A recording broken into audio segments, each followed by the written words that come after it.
Kyle Ward, so we can start whenever you're ready.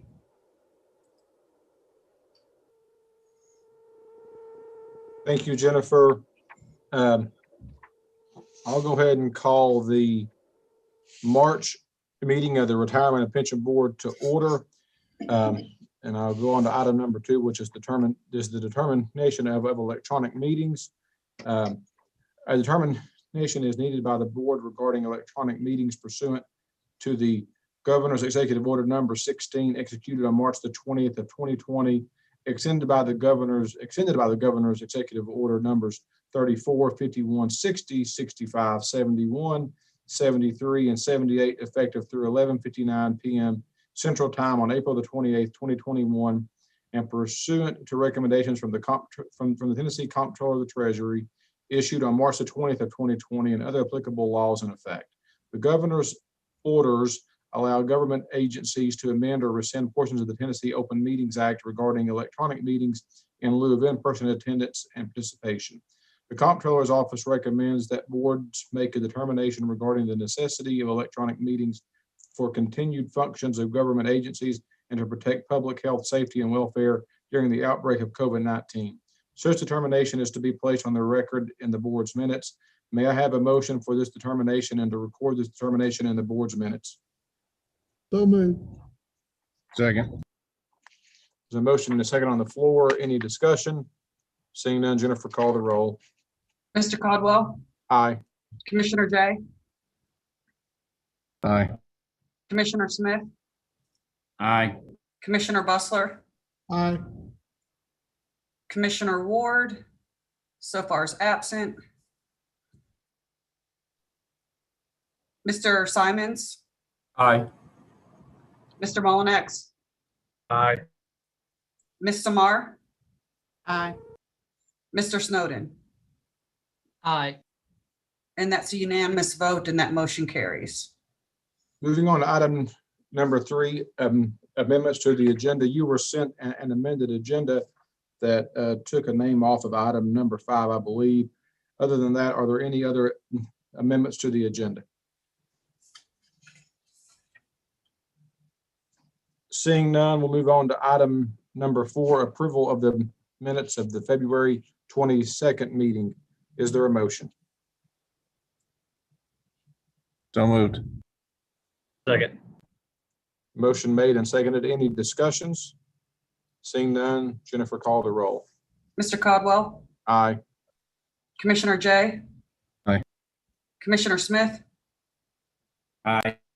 Commissioner Bustler, Aye. Mr. Simons, Aye. Mr. Mullinex, Aye. Ms. Samar, Aye. Mr. Snowden, Aye. and that's a unanimous vote and that motion carries. Item number 5, applications for retirement defined contribution plan. Is there a motion? So moved. Second. Motion made and seconded. Any discussion? Seeing none, Jennifer, call the roll. Mr. Caldwell, Aye. Commissioner Jay. Aye. Commissioner Smith, Aye. Commissioner Bustler, Aye. Commissioner Ward, Mr. Simons, Aye. Mr. Mullinex, Aye. Ms. Samar, Aye. Mr. Snowden. Aye. That's a unanimous vote and that motion carries. Item number 6, report of executive director. Jennifer. So I sent out early the budget for you to review. I hope you had a chance to look at it. So I'm pulling it up on the screen now. And really what I want to jump into is the communication and IT expenses. Right now, we're struggling with remote work, and also IT has a disaster recovery team, so that if we are not able to work in the city county building, that we would be able to work remotely to cover immediate needs of the county. BenExcel is the system that houses all of the retirees, the active employees, all of our history. It's similar to the county munis for the new board members. It just basically houses all the personal information, all the employee contributions, if they're in retirement status, disability status, and so forth. And that is a system, and we have a separate server that IT monitors for us. And so through the remote login, it's very timely to get into BenExcel. It takes a long time. And Munis is web-based. A lot of our systems with our trustees, State Street and with USI, are all web-based. So we don't have those issues. I contacted BenExcel to see if we can go to a web-based format. And roughly, I got a quote right now of $150,000. So I am exploring some other options. IT's still trying to figure out if they can change some security with NetMotion so we can have a faster login. And if that helps, then that will fix, temporarily our situation. But I did, Bob Cross and his team did do a demo with me on Friday for a web-based program through Bluefin that I'm considering. So I just looked at that. It's not going to be as costly as BenExcel. Hopefully, I'm supposed to meet with Bob later this week, hopefully to get a quote on that. So high end, I think I'm looking at $150,000. We have one of two options. I can put it in the budget, and then if we do go to a new web-based system with a new contract, or with Bluefin, or possibly somebody else, make sure that that's what we want to do, and I can get board approval, but have it in the budget. Or we can take it out of the budget and amend the budget when I get further quotes. So is there any questions regarding that? Go ahead, Commissioner Jay. Thank you, Jennifer. I would prefer to take it out of the budget and amend once we have a solid understanding of what we're looking at. I have a hard time, even though I know we're kind of looking at estimates. It could be a way less or it could be way more, and I'd rather do it based upon actuals versus a predetermined guess. So that would just be my preference as we go forward. Okay. Randy? Thank you. Chris, I was wondering if there's any application of COVID money for this use, since it is a problem stemming from work at home. It's possible. I think, as you've heard me say time and time again, it's not an excuse. It's just what we're doing. We'll wait on guidance. And if we think that falls into that category, then we could apply some of that money there. We've already spoke to Zach about potentially some expenses that he would like to offset with some of that COVID money. And he could just include this. But we won't know until there's some guidance. I'm actually on a webinar tomorrow to see if there's any additional things to learn. My expectation is no, but we'll continue to dig in.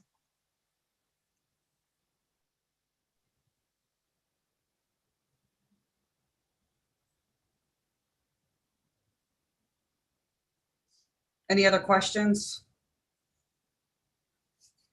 Is there any other questions on any other budget item? I will also flip to the note section that kind of explains some of the increases, decreases. If we take out that BenExcel for now, it's actually, that's going to give us just about a $47,000 increase over last year. And that is, we're increasing the legal fees by $50,000. And, that's a guesstimate. John and I have talked about that. We're hoping to wrap up the legal soon, but we still have to budget for the pending lawsuit.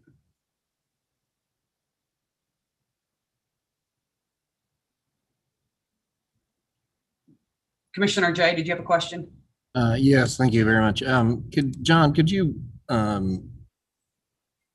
jump in a little bit on how the estimate, or I see the legal fees have jumped up. Can you just kind of use this opportunity to give us a bit of an update on where we stand with all of that? Sure. We really haven't, we haven't done any substantive work since October. No, we had our last hearing in October. We were going to have one in December, and the attorney for the plaintiffs could not attend that. And so we have just been in limbo basically ever since. We have our next hearing, which is going to be in May. And that's toward the end of May. The courts, as I understand it, are pretty backed up. So, the case has moved more slowly, I think, than others because of COVID, than other normal years because of COVID. The estimate is, it's just that. It's an estimate. We know that we have several hearings in our future.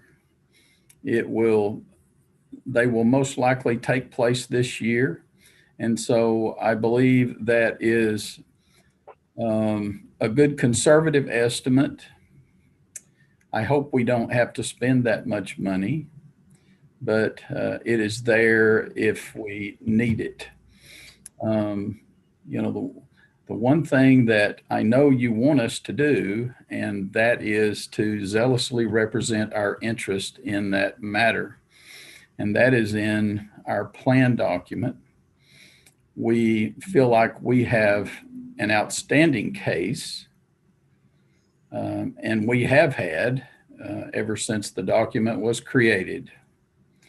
But there are efforts that by these plaintiffs and by others in the past to upset that policy. And there's nothing wrong with our policy. And we have a duty to defend it. And that's what the board is allowing us to do. So 100,000, it is an estimate. I wish we had, I always go back to this. I wish we had a crystal ball and we could tell exactly where it's going and how soon it's going to take to get there. But we don't. And it's been an unusual past year, but we haven't done anything in 5 months, basically. Not much has gone on in 5 months. Not much will go on during the next month and a half until we get right up near that hearing. And I'm sure we will have pleadings to be filed in anticipation of that hearing. So all of that takes time. And thank you for the update. Jennifer, could you go to the next slide, please? Next page.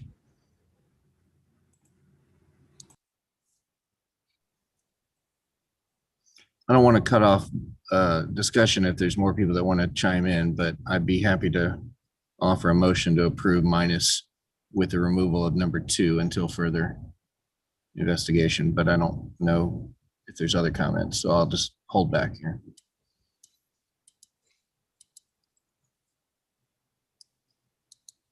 Are there any other questions on the budget?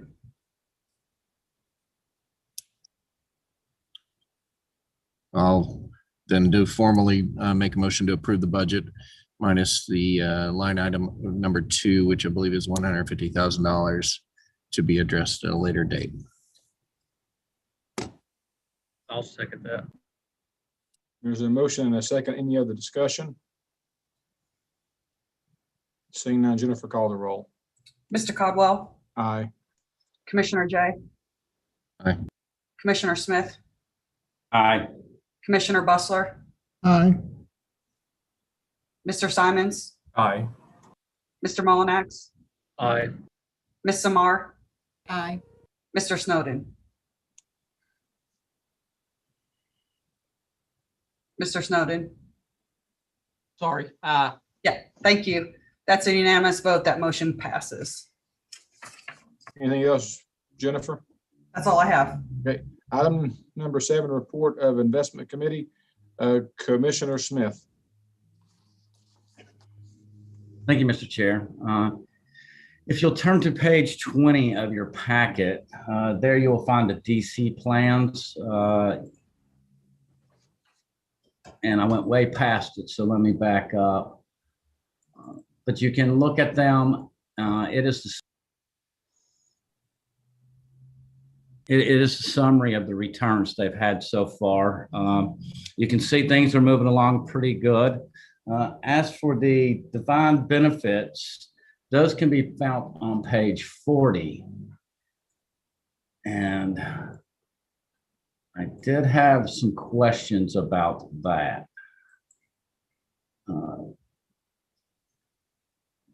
And my computer's done something crazy. Is it on a specific page, Randy? Do you remember? Yes, I don't remember the page. It was into the individual, page 43. Mr. Cross, looking at some of these investment returns for the month, Federated was horrible. What also, if you go to the next page,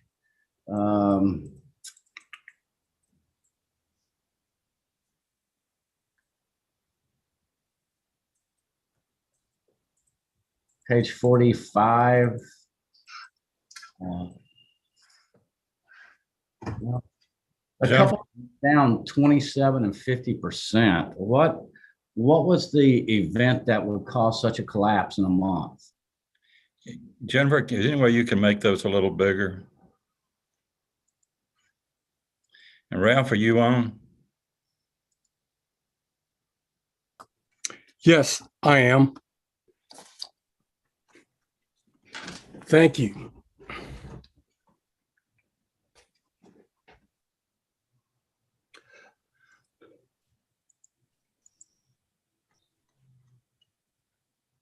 All right, so Which one do you want to start with?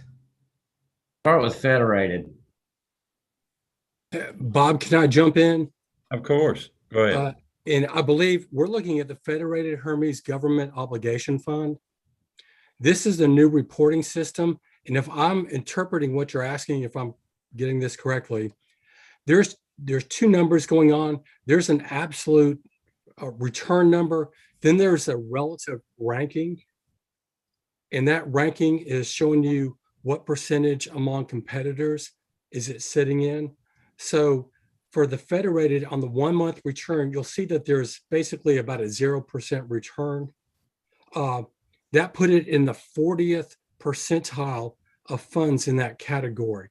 So this doesn't translate as well because we're not seeing the color scheme, but that number that's in parentheses in 40s, the 40 is not to designate a negative number.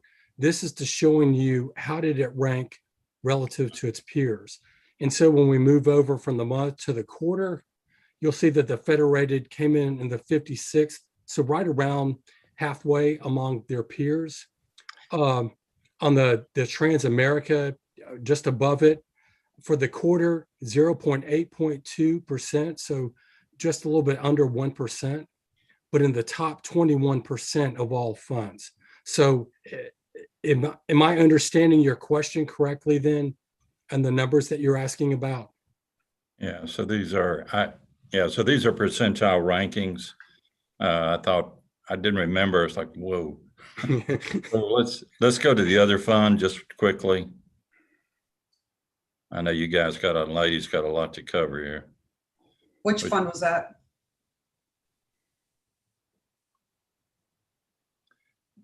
PGIM. Okay. I believe that was it. So to Ralph's point, that's in the 91st percentile, which means it was only better than 9% of the funds. Again, this is a intermediate core plus. We expected with rising interest rates that this fund would not do quite as well. We reduced exposure on intermediate bond funds and continue to look at that. Sometimes intermediate bond funds can be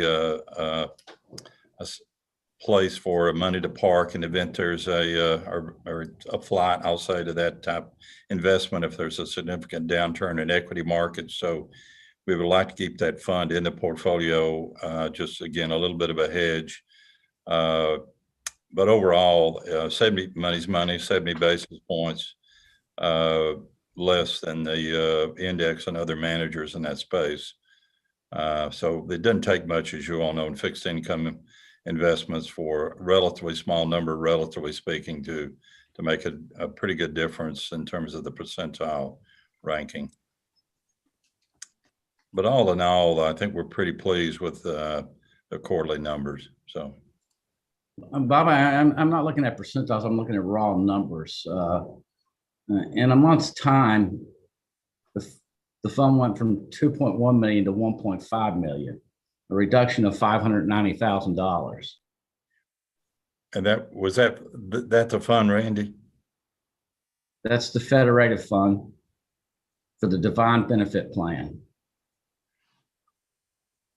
on page 43.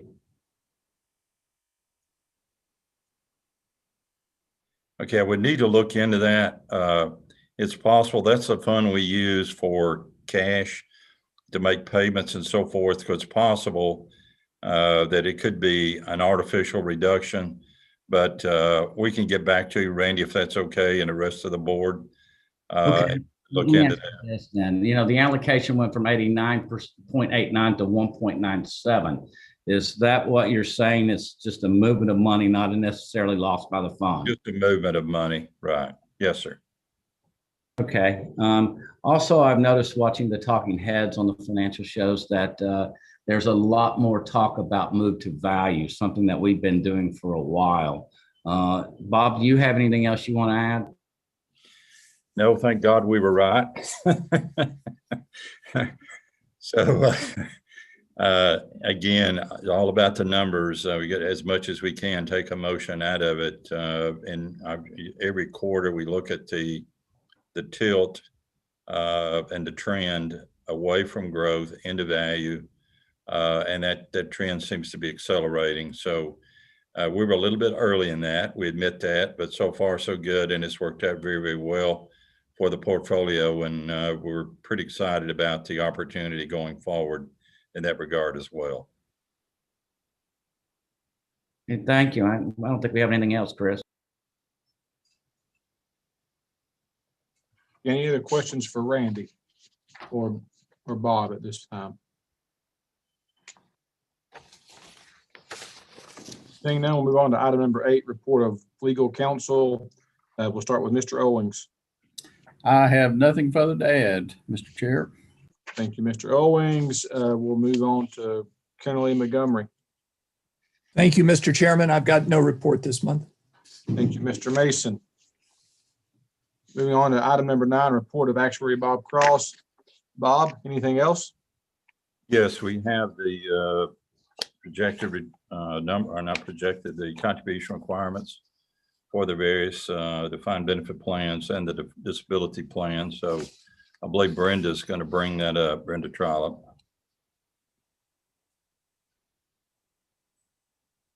So fortunately, we did have a great investment year, and that's going to be reflected in a variety of ways. And we do have one item to chat about.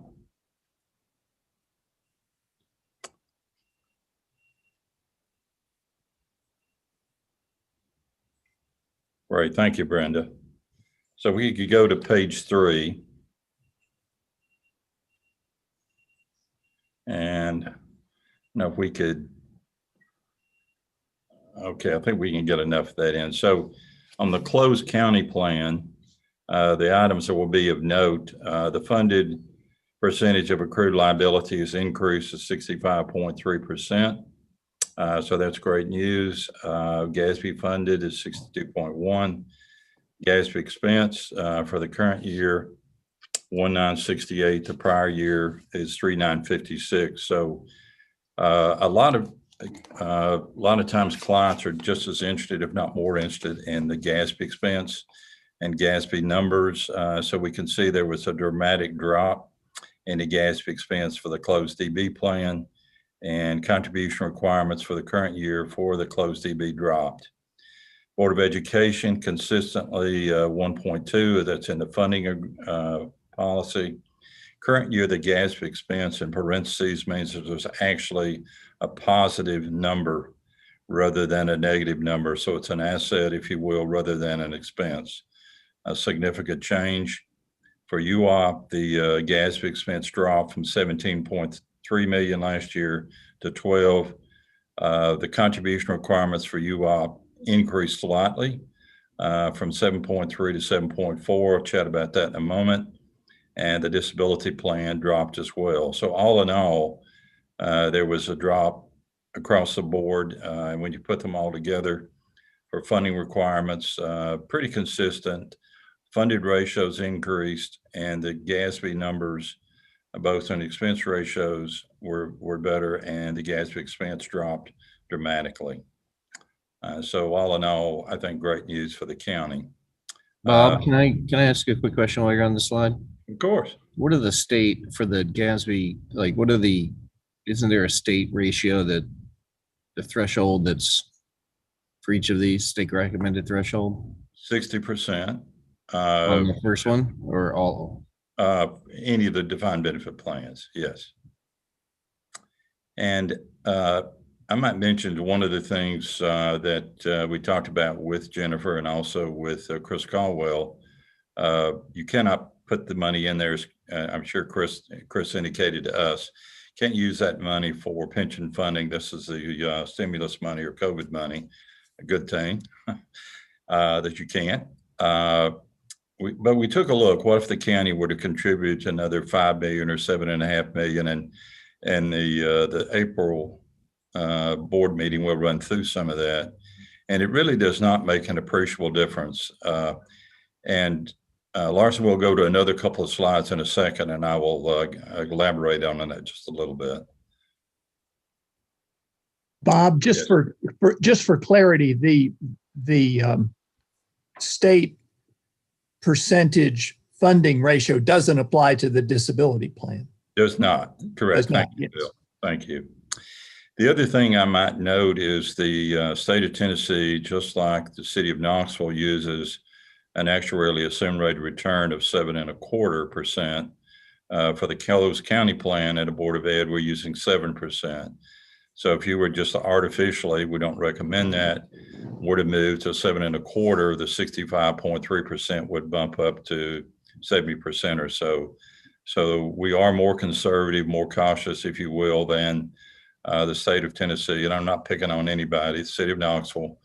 And as a result, that's, that's reflected in all these ratios. The average rate the Society of Actuaries does a study annually. The average assumed rate for uniformed officers plans is about 7.4, a little over 7.4%. It's the median assumption. Here we're at 7.25. So again, when you look at the conservative nature of the assumptions, that's still great news, I think. So good for everybody. So, and it's always been the direction of the board to be conservative in all our projections. So we could run, I know everybody's busy, run to the next slide, Brenda, if you would. So just on a market values percentage of assets, where are we going with these plans? You can see the green and the blue. Within 10 years time, more or less, we will be out of both of these plans. And if we look at UOP, very comforting to see that we're relatively flat, assuming our assumptions are met over the next 30 years with that plan. So roughly 10 or so with the teachers and DB, although the teachers is actually a little less than that. And so if we go to the next one, so funding percentages are great. Actuarially determined contributions by design, the Board of Ed plan and the teachers plan, the Board of Ed plan and the county's plan are designed to be funded within a 10-year period of time. We see that's the case with the teachers, a little bit longer for the county plan, but those contributions drop to virtually zero within the next decade. With respect to UOP, the contributions are variable, as you might expect, but still within the $7 to $8 billion range over the foreseeable future, really for the life of that plan, based on the assumptions that have been utilized, which I think are quite reasonable and do reflect some degree of conservatism. Brenda, one more.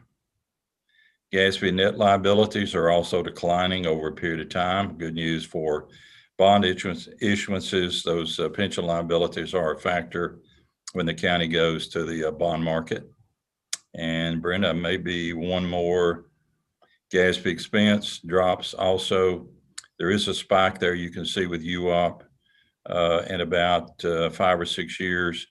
That can be managed through, I guess is the bottom line. So we will want to smooth that line out so we don't see that spike. And we'll be able to accomplish that. So any question on the numbers? All good. One of the items that we are recommending with respect to UOP, every year we do, I call it a stress test with respect to the plans. What would happen if this occurred, if that occurred from an investment perspective? We looked at two things: 20% drop in equity market and to fund for the current year, 2021. And then if we earned no money for 5 years, and then the rate of actuarially assumed rate of return thereafter. So what we found is the impact, that's okay, Brenda, I can chat about it. What we found is that would put a real stress on UOP in about 7 or 8 years. Contributions would increase in some cases $4 to $5, $6 million, which is just extraordinarily stressful on a governmental's budget. So what we're recommending, and the reason for that is we've amortized gains or losses over a 10-year period of time. What we're recommending is just like for the Board of Education and for the county plan, to amortize gains and losses over the life of the plan. So we will start with 29 years, that's the life of the plan, 28 the next year, 27, et cetera. What that does, if unfortunately we have a bad year or two in investment earnings, rather than seeing dramatic increases in the county's contributions, we'll smooth out those gains or losses so that we have a relatively stable and static contribution rate for UOP. And that has been and is the goal, and so far so good with both the closed county and Board of Ed. We'd like to use that same process. The difference in contribution over the long lifetime of the plan is around $20 million, so roughly $1 million a year, a little bit less than that. So it's not dramatic, but it will dramatically improve the chances that there's not a significant fluctuation in the county's budget from a pension contribution requirement. So that is the only change that we are recommending to the board, and that's with respect to UOP. We'll have more numbers. I'm sure you'll be thrilled in April, and we'll run through a lot of these reports. Be glad to answer any questions that you might have with respect to the plans. Thank you, Bob. Jennifer, do we need to accept the actuarially required contribution amounts, or is it just for information only? Yeah, it was information for you for the board meeting. When we present the final valuation reports next month, then I think we would entertain Perfect. the motion at that point. Thank you. Item number 10, approval for payment statement of account. Is there a motion?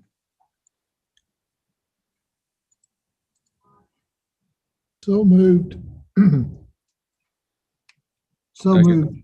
Motion made in a second. Any discussion? Seeing none, Jennifer, call the roll. Mr. Codwell, Aye. Commissioner Jay, Aye. Commissioner Smith. Aye. Commissioner Bustler, Aye. Commissioner Ward. I thought I saw he joined. I think he's away. Mr. Mullinex, Aye. Ms. Samar, Aye. Mr. Snowden? Aye. And that's a unanimous vote and that motion carries. Thank you, Jennifer. Is there a motion to adjourn? So moved. We are adjourned. Thank you so much. Have a good rest of your day. Thank you. Thank you.